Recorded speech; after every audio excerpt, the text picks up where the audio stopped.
আমি শ্রাবণী, আপনারা দেখছেন শ্রাবণীর রান্নাঘর। আজকে বানাবো একটি ব্রেকফাস্ট রেসিপি। প্রথমেই 600 পেঁয়াজ কলি নিয়ে নিয়েছি। প্রথমেই শেষের পাটটা কেটে বাদ দিয়ে দেব। এরপর ছোট ছোট করে কেটে নেব। মোটামুটি সাইজটা 1 কর মতো হলেই হবে। সব পেঁয়াজ কলিগুলো কেটে খুব ভালো করে ধুয়ে নিয়েছি। এবার এটিকে সাইডে রেখে 2 চামচ তেল গরম করে দিয়ে দেব কেটে রাখা আলু। আমি আগেই লম্বা লম্বা করে আলুগুলো কেটে রেখেছিলাম। এবার এর মধ্যে 1 চামচ লবণ ও 1 চামচ হলুদ দিয়ে খুব ভালোভাবে মিশিয়ে নেব। গ্যাসের ফ্লেম মিডিয়ামে রেখেই এখানে আলুগুলো ফ্রাই করে নেব।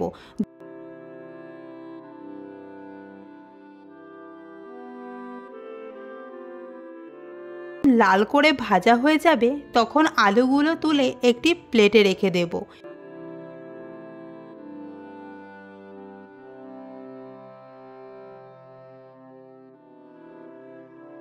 এবার ওই তেলের মধ্যেই 1 চামচ তেল দিয়ে দেব এবং কেটে রাখা পেঁয়াজকলিগুলো দিয়ে দেব।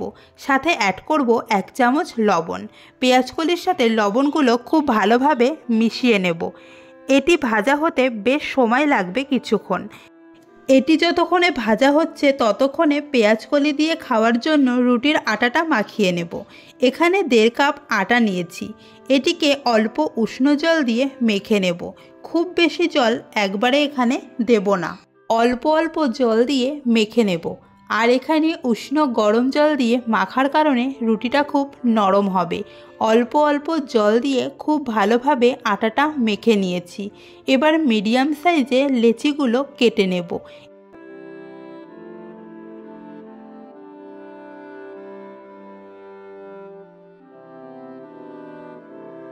এবার এদিকে পেঁয়াজকলিটা বেশ অনেকটা ভাজা হয়ে গেছে।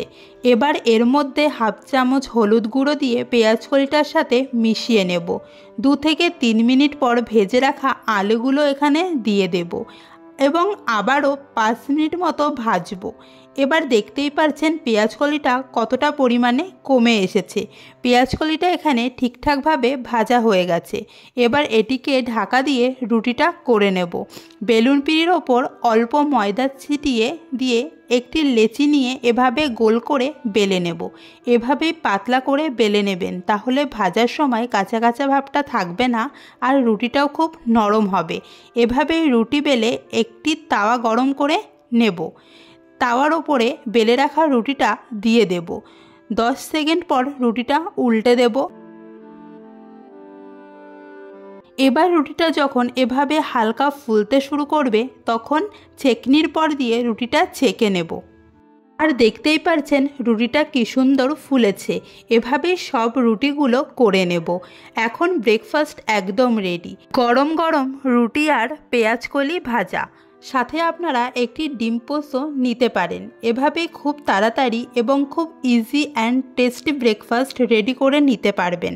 তাহলে রেসিপিটি কেমন লাগলো অবশ্যই কমেন্ট করে জানাবেন। তাহলে দেখা হচ্ছে নতুন কোনো ভিডিওতে নতুন কোনো রেসিপি নিয়ে।